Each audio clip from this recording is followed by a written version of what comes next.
जो घटना घटी पहलगाम रे निंदनीय बर्बरचित आक्रमण होती आतंकवादी मान द्वारा आम ताकू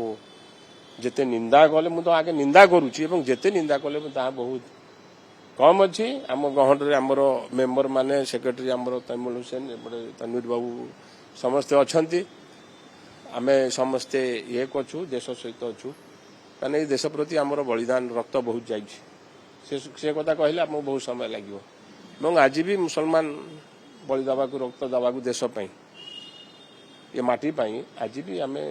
प्रस्तुत ही अच्छु भाईचारा के पूर्ण हैनी से गोटे दीटा अमनीष आतंकवादी सेठी कौन कहले न कहले से प्रति से जिनस प्रति आमर कौन आम ना ये करूनु चिंता करार ना आम देखु आम ये सब एक चली शांति रहू देश में केमती भाईचारा रहू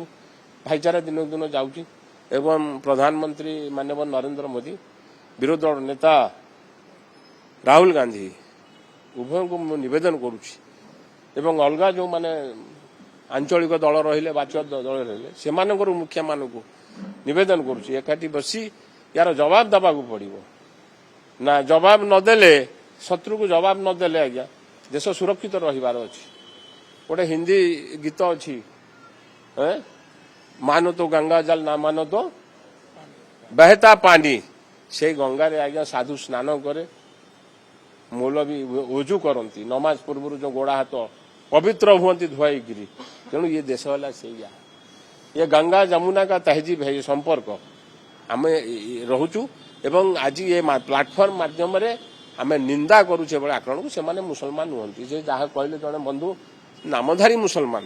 नामधारी जियूस रे आज्ञा मुसलमान ना अच्छी से मुसलमान जियूस जो माने अच्छा मुसलमान ना अच्छी से मुसलमान तेणु निंदा करुचु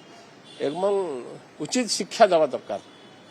उचित आक्रमणवादी मूलपोछ हवा दरकार तापई जहाँ ही जाऊ आम एक कौन नुह धन्यवाद जरिया एडवोकेट मु मेंबर ये यूनिट फॉर मस्जिद कमिटी जो कमिटी के वक्फ बोर्ड ताकू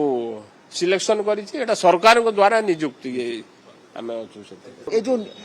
घटनाटी घटीगला एथिरे जो आमर 26-27 जन प्राण बलि देकर गले सबु कर्णरु सबु राज्यरु भारत वर्षरु फॉरेन रु मध्य विदेश रु तांको तरफ आसूची समस्त या घोर निंदा करुछंती ये जो घटनाटी घटी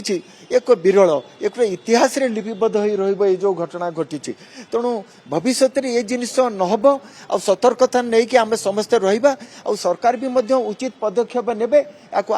यार पुनरावृत्ति नहब पाई आतंकवाद कौन धर्म ना कि से केबे मुसलमान परिवार भितर संपृक्त हो पारे ना आम इस्लाम ये बोली आम केबे ग्रहण करवा ना धर्म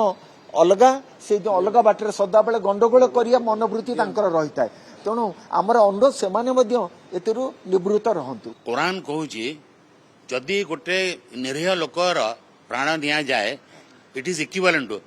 like taking the life of all the humanity सबू लोकर प्राण नि जाए और जदि गोटे निरीह लोकर जीवन को बचाया जाए you are saving the whole of humanity तो सिमिलरली निरीह लोकों जो हत्या करछंती एटा होची like killing the whole of the humanity it is against the Quran कुरान विरुद्ध से मुसलमान नुहंती।